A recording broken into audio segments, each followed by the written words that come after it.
എല്ലാത്തരം ബാഗുകളുടെയും വൈവിധ്യമാർന്ന കളക്ഷൻ, അതും 1 ഇയർ വാറന്റിയോടെ. കൂടാതെ നിങ്ങളുടെ ഇഷ്ടാനുസരണം ബാഗുകൾ നിർമ്മിച്ചു നൽകുന്നു. ഓർഡറുകൾ സ്വീകരിക്കുന്നു. എല്ലാത്തരം ബാഗുകളും റിപ്പയർ ചെയ്യുന്നു.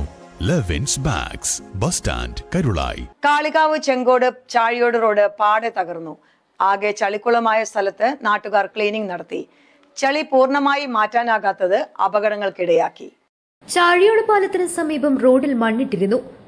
പുഴങ്കല്ലുകളും മറ്റും നിരത്തിയ സ്ഥലത്താണ് മണ്ണിട്ടിരുന്നത്. മൈതാനം നിർമ്മിച്ച സമയത്താണ് ഇവിടെ മണ്ണ് നിരത്തിയത്. ഇത് മഴ പെയ്തതോടെ ചളിയായി മാറി. ചളിയായ സ്ഥലത്ത് ബൈക്കുകൾ തെന്നി വീണ അപകടങ്ങൾക്കും കാരണമായി.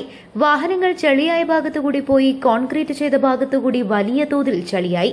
നാട്ടുകാർ മോട്ടോർ പമ്പ് ഉപയോഗിച്ച് വെള്ളം ശക്തിയായി പമ്പ് ചെയ്ത് ചെളി കളയാൻ ശ്രമം നടത്തിയെങ്കിലും പൂർണ്ണമായി വിജയിച്ചിട്ടില്ല. റോഡിലെ ചെങ്കോട് മലയോര ഹൈവേ വരെയുള്ള ഭാഗങ്ങൾ ടാറിംഗ് തകർന്ന് പല സ്ഥലങ്ങളിലും വലിയ കുഴികളായിട്ടുണ്ട്. ചളിയായ ഭാഗം കൂടി കോൺക്രീറ്റ് ചെയ്യുകയും ടാറിംഗ് തകർന്ന ഭാഗം റീടാറിംഗ് നടത്തി റോഡ് ഗതാഗത യോഗ്യമാക്കണമെന്നാണ് നാട്ടുകാരുടെ ആവശ്യം. News bureau, Kalikavu.